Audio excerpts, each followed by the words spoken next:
Praise the lord. ఈరోజు దేవుని వాగ్దానము, నీతో నా నిబంధన స్థిరపరచుదును, నీవును నీతో కూడా నీ కుమారులను నీ భార్యయు నీ కోడండ్రును ఆ ఓడలో ప్రవేశింపవలెను. ఆదికాండము 6వ అధ్యాయము 18వ వచనము. సహోదరి సహోదరులారా, ఈ వాక్యం దేవుడు నోవాహుతో చేసిన నిబంధన గురించి తెలియజేస్తుంది. ఇది జల ప్రళయానికి ముందుగా జరిగినది. దేవుడు నోవాహును నీతిమంతుడిగా చూశాడు. అందుకే నోవాహుతో ఒక ప్రత్యేక నిబంధన చేశాడు. దేవుడు ప్రతి యుగంలో తనను నమ్మిన వారితో ఒక నిబంధన చేస్తాడు. అది నిత్య జీవానికి దారితీసే నిబంధన. ప్రజలంతా చెడిపోయిన కాలంలో కూడా నోవాహు దేవునితో నడిచాడు. దేవుడు అతనికి ఓడ తయారు చేయమని చెప్పినప్పుడు అందరూ నవ్వారు. కానీ నోవాహు దేవుని ఆజ్ఞకు లోబడ్డాడు. చివరకు అతడు అతని కుటుంబం జల ప్రవాహం నుంచి కాపాడబడ్డారు.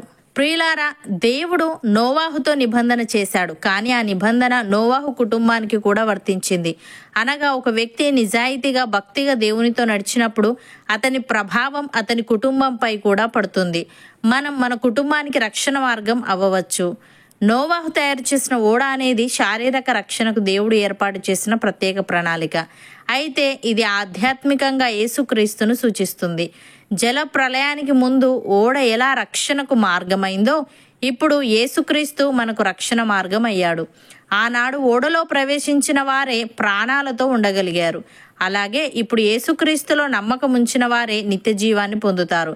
ఇది నోవాహు కాలంలో దేవుడు ఇచ్చిన ఓడ మరియు యేసుక్రీస్తు ద్వారా నూతన నిబంధనలో ఇచ్చిన రక్షణ మధ్య ఉన్న సంబంధాన్ని సూచిస్తుంది. నోవాహు 100 ఏండ్లు ఓడ కట్టాడు. ప్రజలకు తప్పించుకునే మార్గం ఇచ్చాడు. దేవుడు ఇప్పుడు కూడా మనకు సమయాన్ని ఇస్తున్నాడు. మనం క్రీస్తునందు ప్రవేశించాల్సిన సమయం ఇది.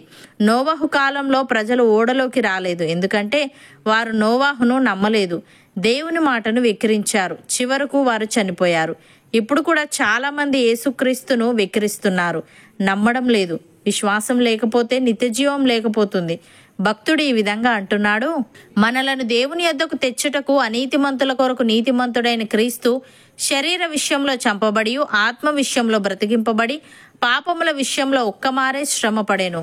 దేవుని దీర్ఘశాంతము ఇంకా కనిపెట్టుచుండినప్పుడు పూర్వము నోవాహు దినములలో ఓడ సిద్ధపరచబడుచుండగా అవిధేయులైన వారి యొద్దకు అనగా చెరలో ఉన్న ఆత్మల యొద్దకు ఆయన ఆత్మరూపిగానే వెళ్లి వారికి ప్రకటించెను. ఆ ఓడలో కొందరు అనగా 8 మంది నీటి ద్వారా రక్షణ పొందిరి. దానికి సాదృశ్యమైన బాప్తిస్మము ఇప్పుడు మిమ్మును రక్షించుచున్నది.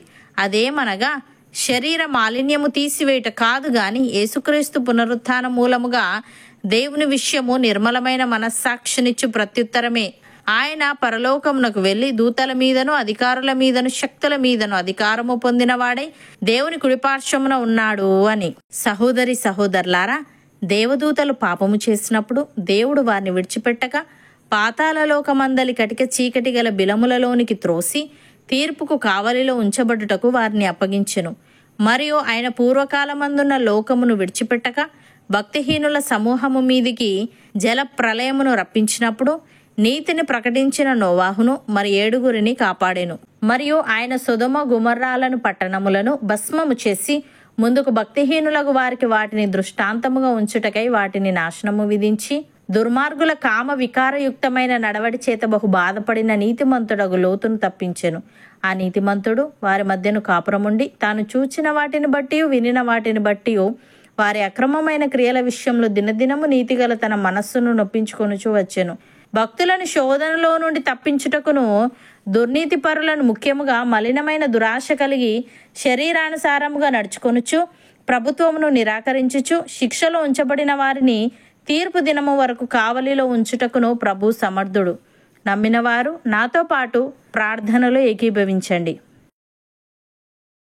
పరిశుద్ధుడా, ప్రేమగల తండ్రి, నీతో నా నిబంధన స్థిరపరచుదును, నీవును నీతో కూడా నీ కుమారులను నీ భార్యయు నీ కోడండ్రును ఓడలో ప్రవేశింపవలనని నీవు నోవాహుతో సెలవిచ్చావు.